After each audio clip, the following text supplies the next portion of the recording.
how did I get the $30,000 for us to go back to the cave in the first place? Oh, yeah, that $30,000 out of the blue. Mm-hmm.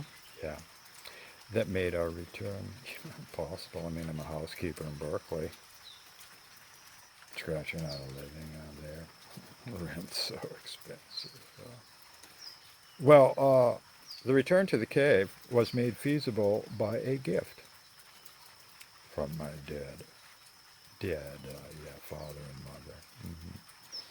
They both died at the age of 81 after living faithfully together for 64 years, since they were teenagers. Yeah. Hmm. My father passed away unexpectedly. He had a heart attack and was helicoptered to Jacksonville Hospital intensive care, where he refused all medical treatment, including stents. Dad had a living well. Mm-hmm. He just wanted to go when he was naturally going to go. And my mother left her body uh, in a hospice near the family trailer in Lake City. A mere 27 days later, yeah, in Lake City, I'm looking after Mom. Mm-hmm. I flew from San Francisco and just moved in the trailer. There's nobody there. Dad's dead. Mom's in a hospice. Mm-hmm. Everything, yeah. I get a call, 4 a.m., from the Alzheimer's nurse there. And, I mean, things are happening so fast that Dad's cremated remains are still on the dining room table in the trailer. Yeah. My parents, yeah, they lived in a glorified trailer park for residents 55 and older, and this trailer park so funky that in the guard room at the entrance they had a mannequin uh, in full uniform to check people. They couldn't afford a human with a living pulse. My parents, poor, humble, absolutely kind-hearted folks. Yeah. Death of Dad, unforeseen. So the following morning, I fly from San Francisco to Florida to take his place looking after Mother. When I arrive in Lake City, my dad's body's still on a stainless steel gurney in the crematorium. They're backed up. When I show up in Florida, I am the best thing my mother has ever seen. 6-stage Alzheimer's? Oh, who cares? She recognizes me. Her favorite child, her baby. Alzheimer's unit, oh, totally locked down. I feel completely at ease here because I used to work as a nursing home up in Eugene, Oregon, as a to keep track of 15 Alzheimer's patients at once. On the graveyard shift, from midnight to 8 a.m. I mean, you heard about herding cats? Cat herders got it easy. But, no problem. I mean, I'm at a table with Mom, and, well, the table fills up because they know there's a fun guy here, and a lot of people don't get visitors, Alzheimer's or whatever. So we got a table full here, and one asked me, is the bus to Nebraska here yet? And I answer, no, it's not here yet. But when the bus comes, can I come with you?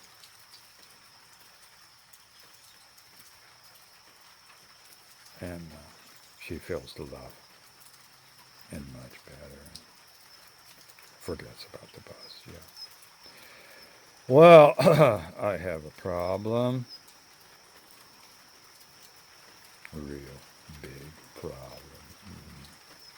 Dad's spirit will not leave the family trailer. He refuses heaven. I don't know why, but his spirit is stranded inside the house. And, well, this needs a little backstory. My dad, Reynolds, ate himself to death. Gross obesity. Killed him, blew his heart out. Hmm. He was absolutely addicted to sugar. I mean, he'd take whole Dutch apple pies into bed with him while he watched football on TV. Totally addicted to sugar. Oh, and television. Yeah. But what he loved to do was play his keyboard and make gospel tapes and give them to everybody he ran into. Like the guy who handed him his hamburger at Burger King. Oh, here, have a gospel tape. Yeah. They were known around town as weird sorts of people. And I'm their son.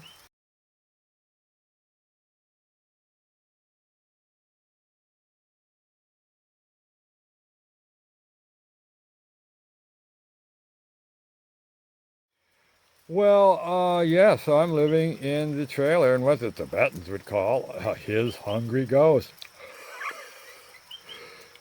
Hungry ghost haunting me to what? Eat for him. This is not a casual possession.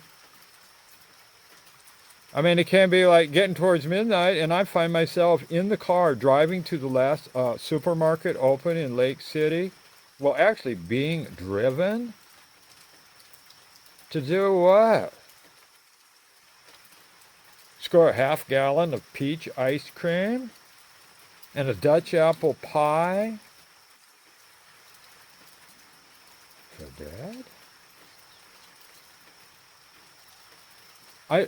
I balloon up 10 pounds in the first 2 weeks on Dad's crash obesity diet.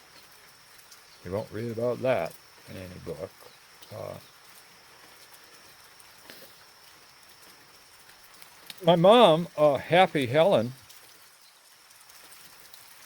and I are psychic. We talk to spirits. No big deal. So I talk to the spirit of my father and say, like, hey, Dad, why don't you go to heaven? You know, I came from California to help you do that. I mean, I am the past master of dozens of hip California workshops. I'm talking landmark education, you know, a blossoming of Est, Orner Werhart, did all those courses multiple times. Not to mention the Human Awareness Institute at Harbin Hot Springs in Northern California. You got 9 levels of that, huh? They cost about $500 each. But the food's so good. Yeah, I did all those. Some multiple times. And let me tell you about the Tantra workshops I've done. That's when Dad cuts me off. His spirit says, look, son, I am afraid to leave the trailer without Happy Helen. Makes sense in a way. Mm-hmm. They have been inseparable for 64 years. Since they eloped from Michigan, from the Pigeon, Michigan, in the thumb, farm country, 500 people coming to town, get some fertilizer. Yeah, got hitched in Reno before they crossed that state line. Well, they're living in their car in Berkeley. Yeah, 17. Huh? And police noticed the Michigan plates. Check their ID. Bust them. Take them to the police station. because my mom's mom, grouchy Alice, she burst into flames when her daughter Helen went out the window that night. Yeah, and called the police and charged my dad with kidnapping her girl. Well, in the police station, they're allowed their call, and Helen calls her parents, and fortunately, her dad answers. Noble, very friendly, cheerful school teacher, gregarious. Pick up any hitchhiker and insist on showing them photos of his family, nieces, nephews, cousins. Just a jovial, heartful person. I'm so lucky to have Noble for my grandfather. Yeah. Well, yeah. So he says, "Put my daughter on the phone, please." And he asks Helen, "I have a question for you. Do you love him?" And Mom, like, yeah, like he's the most handsome, wonderful, loving. Okay, no. All right, hand the phone to the police. I'm instructing you to drop all charges against these kids back here in Michigan. It's not a problem anymore. Let them go.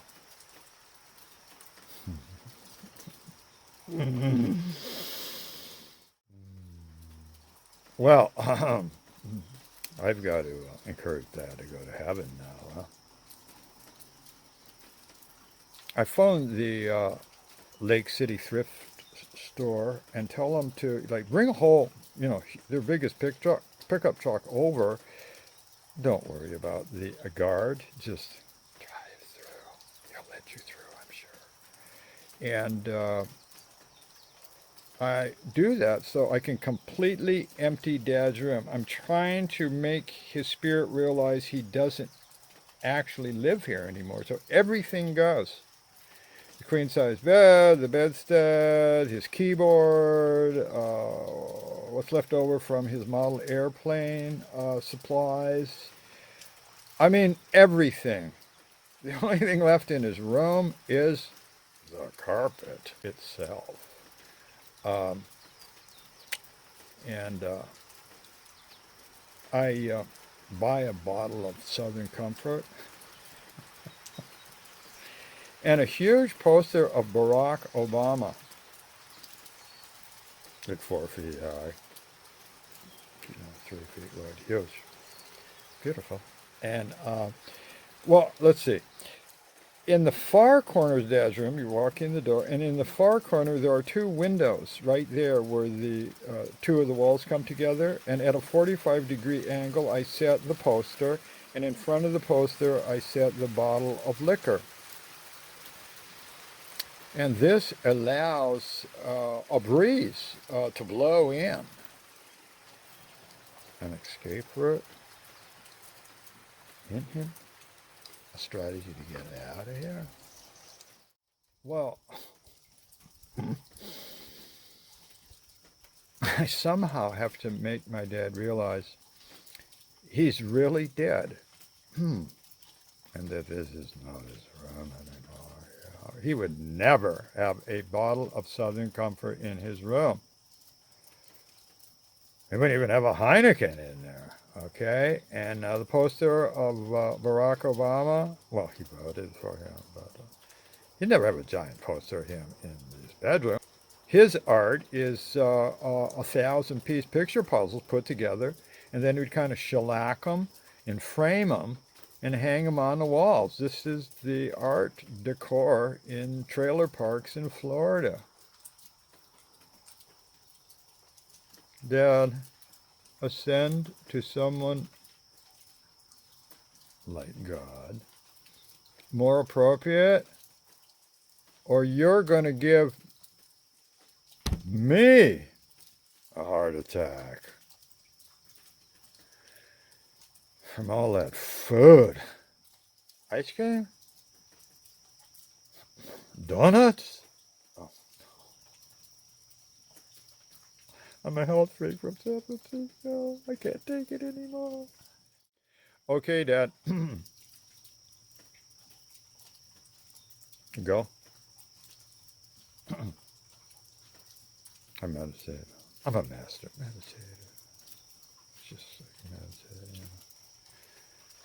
Oh, Father, may you ascend to the pure realm.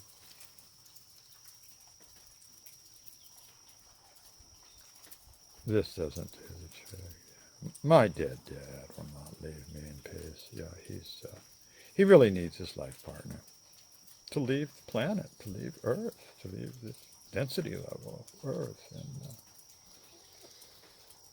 And I desperately need Happy Helen to help me, but she does not know her life partner is dead. Yeah, so I psych myself up for the big moment to explain to Mom that her devoted husband has passed away. Like I'm a trained nurse, from Oregon. And we were coached to be frank with the dying. Yeah, don't beat around the bush. Tell it like it is. Stay in reality. Everybody can then relax. So here goes. So, Mom, put your hands in my hands. Look into my eyes.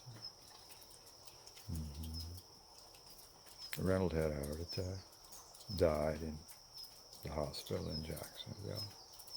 So he will not be visiting you anymore because he is dead.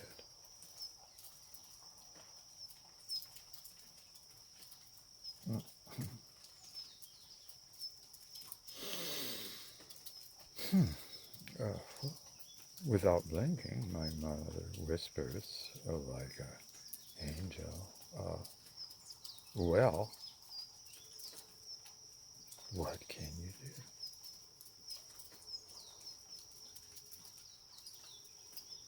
No emotion? No nothing?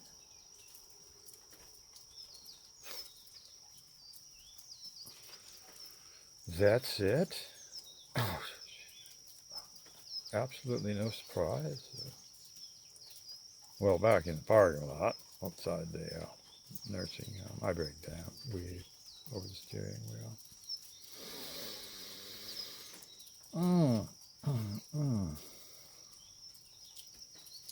When a loved one dies, that's when you first realize death is so damn final.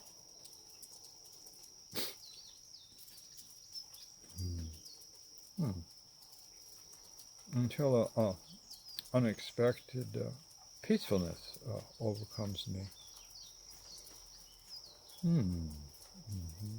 Becalmed as I absorb the profound truth of my mother's words. Well, what can you do? Or, like the Beatles say, let it be. Yeah, let it be. Bridge over troubled waters. Slump back over the steering wheel. Begin weeping again.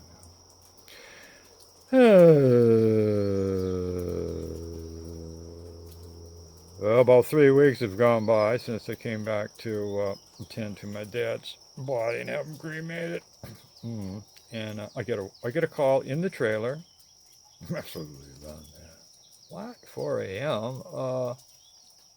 To hear that Mom, Happy Helen, has suffered a severe cerebral hemorrhage within the Alzheimer's unit, and they helicoptered her to Gainesville Hospital, big time University of Florida hospital. Why am I not in the loop of any of the decisions being made here? I mean, literally, I'm a few blocks away. I'm the legal next of kin. And yeah, helicopters here, helicopters there. We're talking $7,000 an hour to chopper my people around. How about leaving a few crumbs behind for us poor children? Disbelief until it dawns on me that my mom is being exploited as a cash cow by the medical system. Out of control medical nightmare. And I just recently read this ghoulish statistic that you work all your life, you've got a couple of kids you'd like to help you out after you die, you've got so much money that you've saved, and that half of that money, half of your life savings is sucked up by the fucked up American Medical Association ghouls in the last 14 days of your life. They just, anybody near death, just suck the money out of them. Well, okay. I'm so frustrated. I jump in the family car, pedal to the metal down the freeway. Gainesville's an hour south. Intensive care unit. Mom can't talk anymore. She had Alzheimer's before the stroke. She'd say, Mom, are you ready to go to heaven? Is that where your mother lives?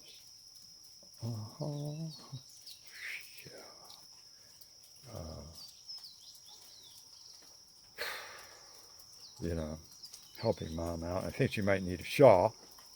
So I say, Mom, I'm going to go to your room and pick up a shawl for you. And halfway out of the dining room, my mother says, Son. Well, Mom, I will never leave you. Almost knocked me off my feet. Yeah. Alzheimer's, no social filters left. It's just like the pure juice, huh? I will never leave you. So true, so powerful, so direct, so out of context, no segues. That the truth that your mother will never leave you. How powerful. Yeah. Well, the mother that would never leave me suffers from diabetes. Heart valve damage. Yeah, well, yeah, she's had a previous heart attack, and now this massive cerebral hemorrhage, stroke. She's in the 6th of the 7th stage of Alzheimer's, an angelic stage. Stage 5, huh? You'll never stop talking. So like, hard on the caregiver. But yeah. Her mouth, bottomless pit of teeth stubs, black teeth.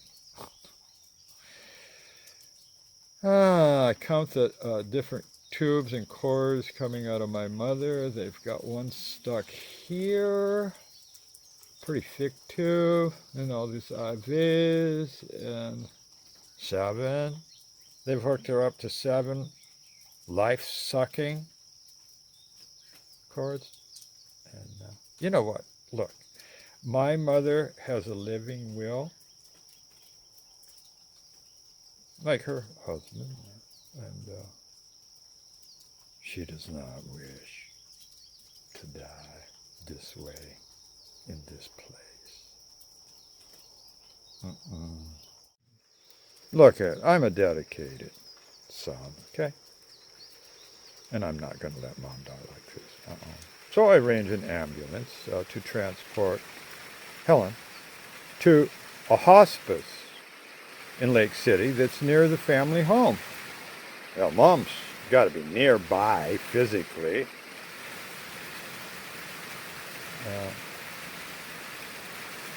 Well, staff warns me. Your mother very likely won't make it back.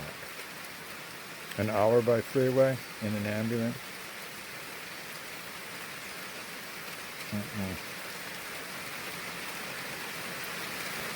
Shut up. Unplug my mother now.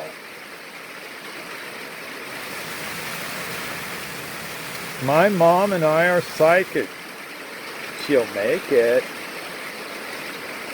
Put her on a gurney and wheel her to the ambulance now. Hospice, huh? Well, this is a new trip for me. What's a hospice? Well, I grab a brochure on the way out. I thought a hospice was where charming elder people sit around in overstuffed chairs and swap stories about their exotic lives. And surgeries? No food. Yeah, just don't give them any food and they will go up the ladder to heaven.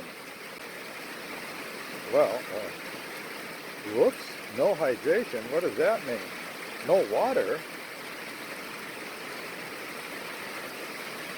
All right, well, yeah, most people, life expectancy in a hospice, no food, no water, 7 to 14 days.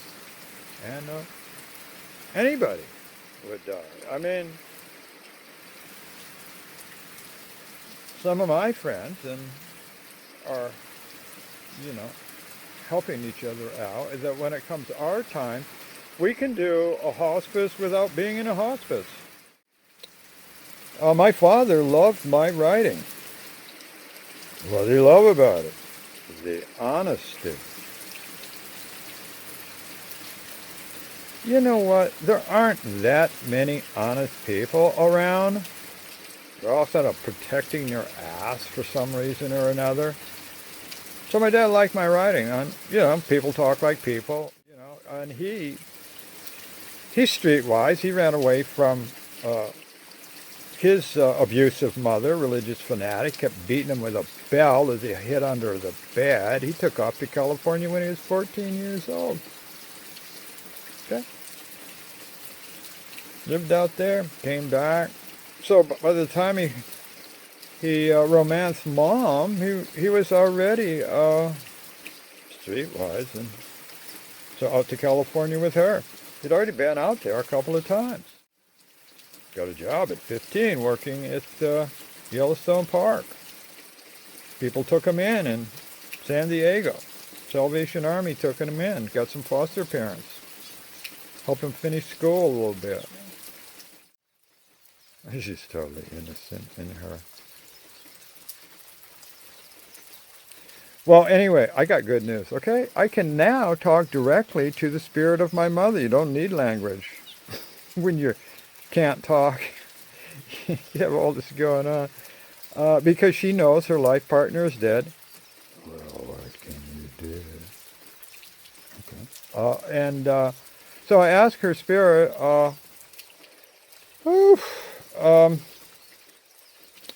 Reynold is afraid to leave the trailer without you and to go to heaven.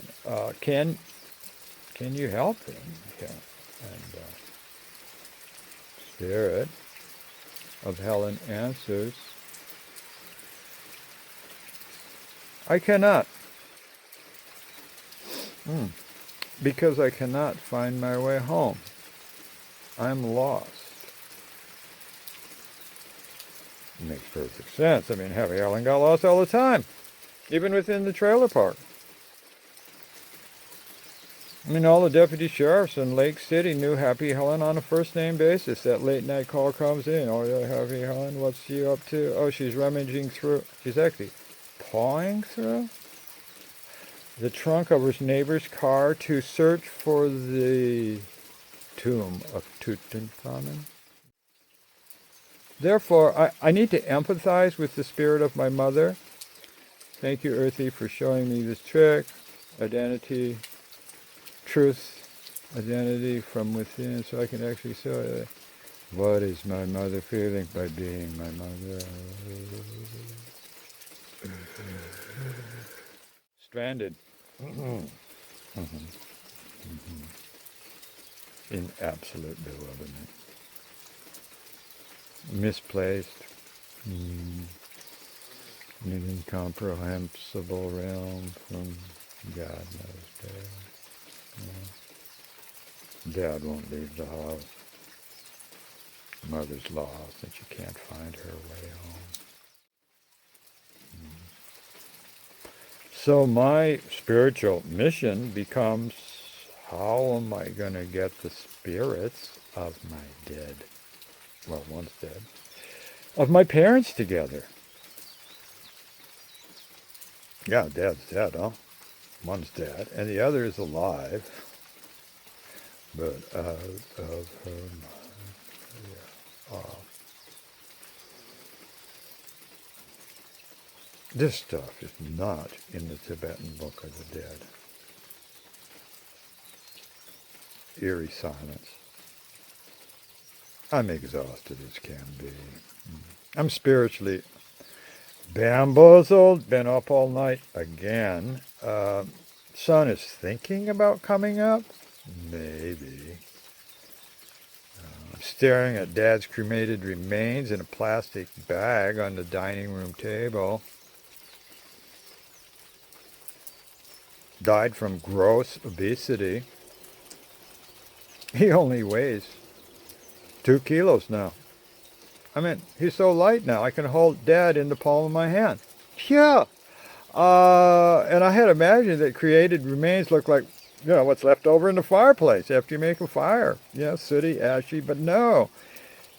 It's like pulverized opalescent seashells. It's just so gorgeous. The created remains, at least of my father. I've never seen anybody else's. All shiny, opalescent. Fuck it. I can't stand it anymore. I gotta be a good boy and get the spirits of my parents back together. Impulsive, dazed. You know what? I'm going to take the direct physical approach of getting them back together. So I conceal, actually, my little cardboard box of Dad's cremated remains. Yeah, we're humble. It's like not in an urn or anything. And head out for the nursing home. Let's get them together. Well, it won't open for a little bit. So we stop at a fancy coffee shop. And the hungry ghost of my dad, what does he want? Oh yeah, venti mocha with extra whipped cream. Well, I indulge myself with a New York Times, a rare newspaper in this provincial part of Florida. Yeah. Well, Dad, Spirit, and I, still in the flesh, arrive at the hospice exactly when it opens. Yeah, I'm the first in. Ah, beautiful Florida Sunday morning. Windows open, breeze is coming in, all the rooms, birds chirping like there's no tomorrow. Oh, I'm starting to feel good. Yeah. Little clock next to the registration book. I sign in at 7 o'clock. I sign in 7 o'clock and walk down to Mom's room. Got the little Dad in the little cardboard box on the side, yeah? I'll try anything to get them back together. This is an extremely difficult performance piece for me. If it weren't for Earthy, I would have just skipped it completely, but she's more divine. She's Maribald. So here we go. Well, I get to my mom's room, and I'm greeted solemnly by the nurse, who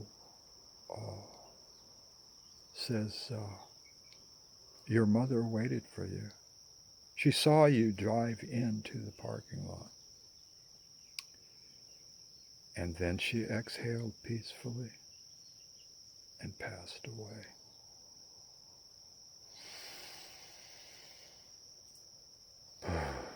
I experience a bottomless exhalation.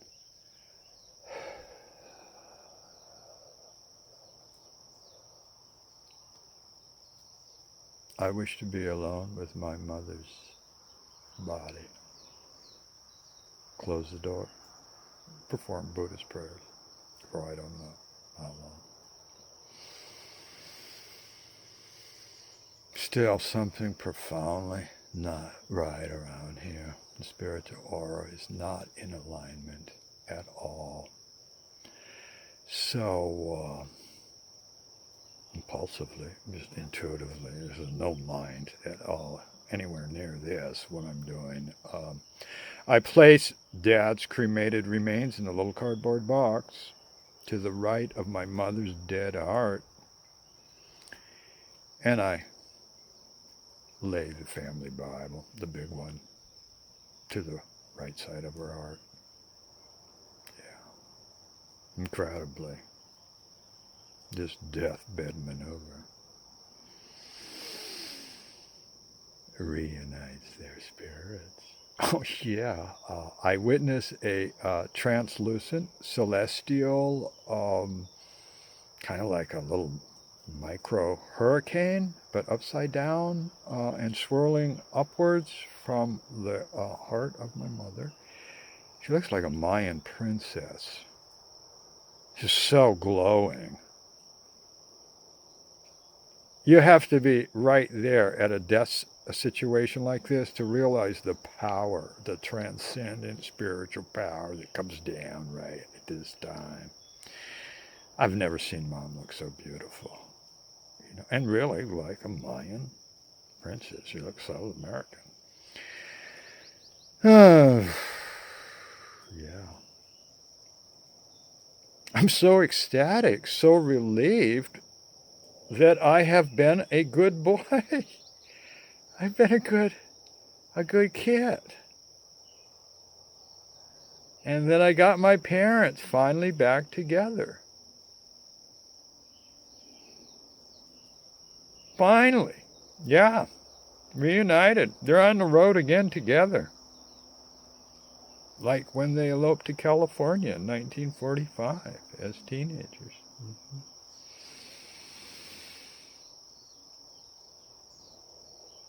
Then it hits me. Oh, wait a minute. It's that Sunday that the preacher man is going to do a prayer service for my father. Well, you might as well make it for two dead parents to pray over. And it's happening in like 30 minutes. Well, after taking final Saint-Cricet photographs of my dead mother's corpse, the Mayan princess, I tell the staff, I'm a nurse. Okay, I know how all this works. I mean, every night at the nursing home, somebody died.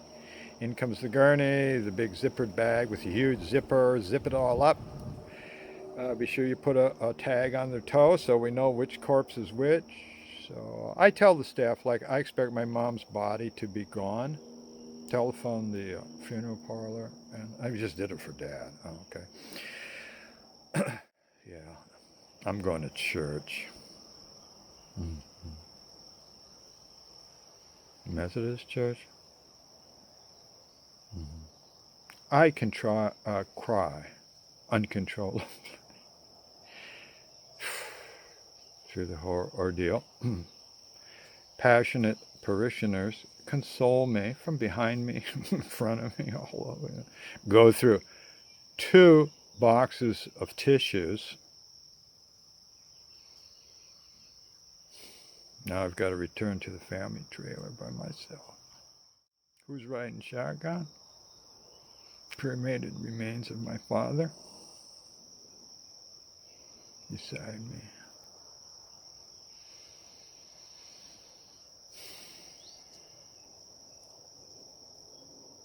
Well, I salute the dummy for his Zen patience and, I mean, tolerance for everybody.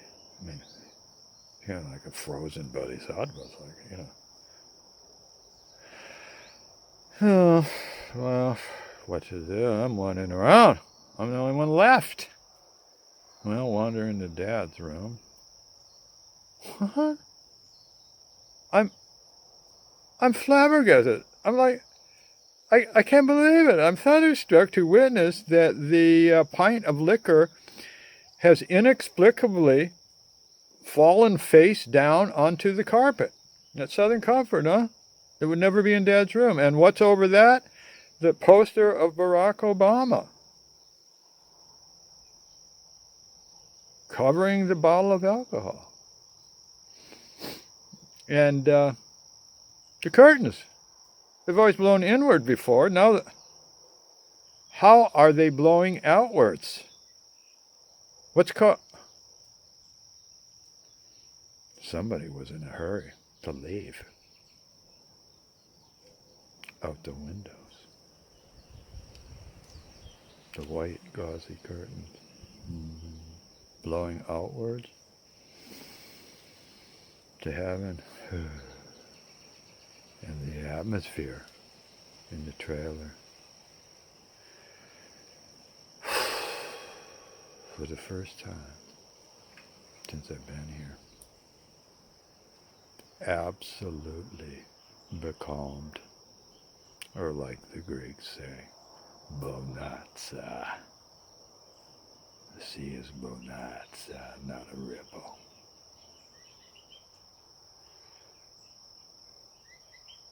I have lost my appetite.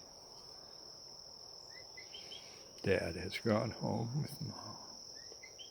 Their spirits together forever. Thank you, Goddess Earthy, for supporting me in all this. Bewildering labyrinth, all right, of the human soul. I'll never forget your grace in helping me through this heart-wrenching dose of common human life. Human tears, absolute vulnerability, breakdown, shadowed by the generous helping hands of total strangers. Well, once the trailer is sold, there's that check in the mail, $30,000. Blessings to my first gurus, Happy Allen and Reynolds. Yeah, thanks, Mom and Dad, for bankrolling my trip to the womb of Ganesh. Last time, and before I, too, pass away. Well, what can you do?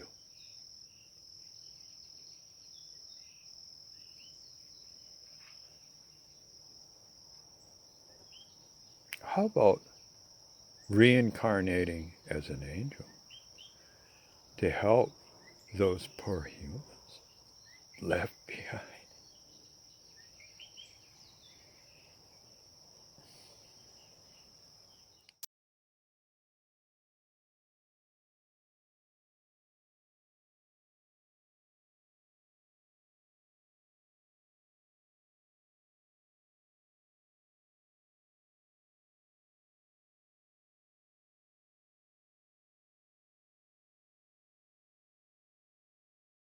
To visit you from California? Yes, you know it.